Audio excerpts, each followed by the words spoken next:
right, so we're gonna do some basic edits to this photo. If I tap the gear, top right, go to image size. For these, we're gonna make them about 8 by 10. So if you just look at the image size, units should be inches.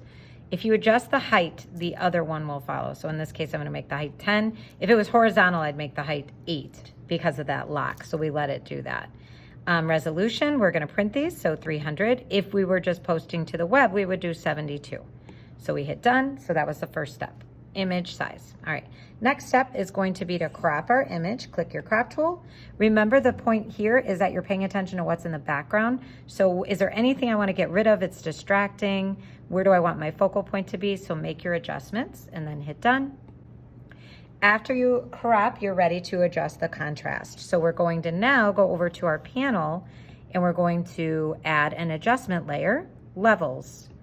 Here we're adjusting our highlights and shadows. Remember that you can, if you want to go in the middle and adjust the gamma, just be cautious that you are not blowing out your highlights or shadows. Now I am ready to go into my color and make some color adjustments. So I'm going to tap back on my base layer, which is just me. Here you can adjust your white balance. So you hit plus, adjustment layer, color balance. Now, as you're toggling left and right, look at the way that the skin is changing and look at the way the background is changing. So the goal, again, is to make your person's skin look real. How does their skin really look? And then how is it changing the background here? So for this one, now we're gonna step it up a notch. We're gonna be a little more specific with our color editing. So this is new to us.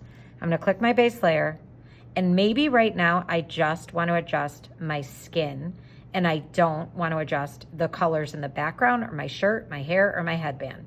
How can I do that? I'm going to make a selection. Maybe I'm just going to use my lasso tool. Maybe that's going to work better. So let me start that over. All right, so I'm just going to make a selection. For this demo, you guys would take time and you would do this better than I'm doing this. All right, I do not want to change my teeth and I don't want to change my eyes here. So I'm going to hit the deselect. And I'm literally gonna deselect my teeth out of this picture.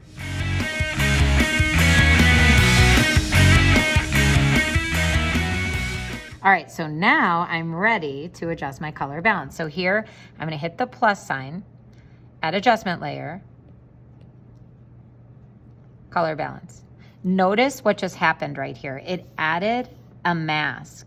So when I make the adjustments here, it's only doing it, it's only doing it to my skin. It's leaving my teeth alone. It's leaving the background alone. This would be a reason to actually take the effort to get that skin to be the color you want it to be. Cool? Now I'm gonna go back to my bottom layer. At this point now, I'm ready to add burning and dodging. So remember that when we burn, we're burning for areas that are too light and we want to make darker. When we burn, we need our brush range to be set up in shadows. The exposure, I always start with a low, like 25, 24%-ish. And you have to figure out the size. So I'm going to be burning the pictures in the background to make them a little darker. So I'm going to make the brush a little bit bigger. Now, if I want to adjust the background and not affect the foreground, well, here, keep it simple. Remember that trick I just taught you? Select you, or the subject.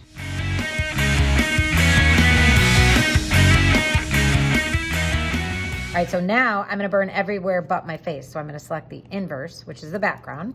And now I can click on that burn tool and I don't have to worry about affecting the subject in the foreground. So it's like just burning the background. Another reason to use your selection tools. All right, deselect.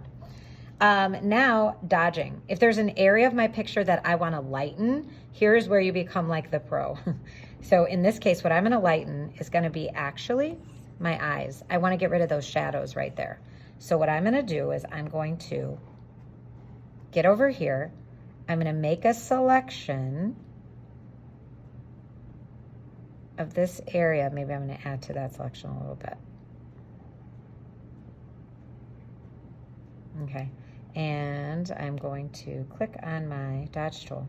Again, dodge tool. With this one, you want your range to be set to highlights. Okay, now watch.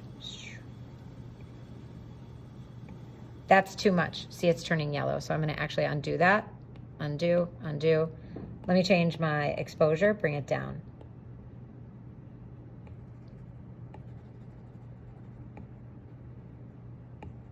Okay, that's working. Cool. So now I've burned and dodged. I have my highlights and shadows. I like them. Last but not least, I'm going to go to sponging. Sponging is going to improve your color. Remember, with the sponge tool, you want the mode. If you're adding color, you want it saturate. Exposure, same as burning and dodging. I am going to make the selection so that I am only sponging the color part of the eye, because this could look fake real quick, and I don't want to do that. So deselect there, select this part, sponge, eye. I'm making my eyes more green. All right, cool. Deselect. All right.